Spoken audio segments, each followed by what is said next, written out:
Well, I would first like to thank Judge Williams for all her work and the public service she's done throughout her career.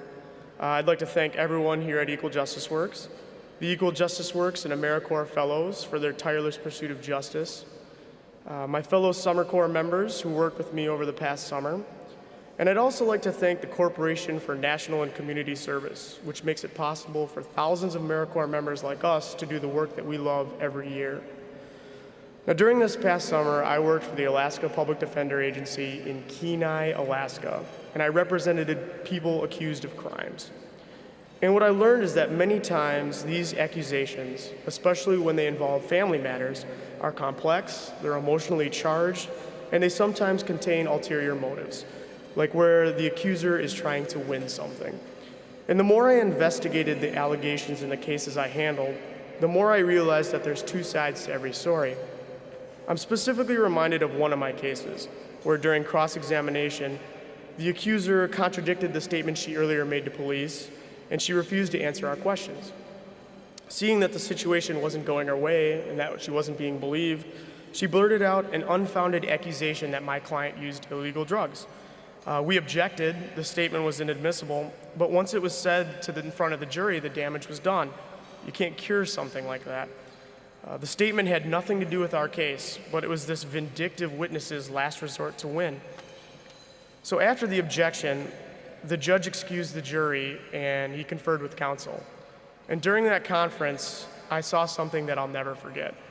My co-counsel, one of the public defenders in Kenai, was so upset by the injustice that occurred in the courtroom and the possible risk that it posed to our client that I could see tears streaming down her face. Tears of frustration. Her passion to protect the rights of our client was that strong. And she wasn't alone. The other public defenders in the office I saw shared a similar passion to give the clients the best and most zealous representation they could possibly offer. I was inspired by my colleagues this summer. I share their passion for justice, and I know that there's nothing in my life I want to do more than be a public defender. One of my friends in law school once said, "I think law school has made me a bad person." Now, he said this because, it wasn't a true statement, by the way, but he said this because he came into law school with a passion for public service, and he felt that the law school experience had stripped him of that drive. And I remember his disappointment because I felt it too, as I know that a lot of students do when they're in law school. But again, I want to thank Equal Justice Works for the opportunity to have the Summer Corps because it reminded me of why I chose to attend law school in the first place. During this past summer, I experienced firsthand the difference that I could make with my legal skills, and it really reignited the spark.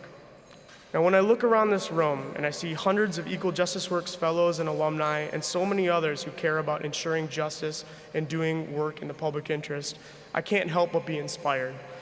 This shared commitment for public service is the antidote to cynicism. I'm so grateful to be here tonight for all of you and to be able to receive this award, so thank you.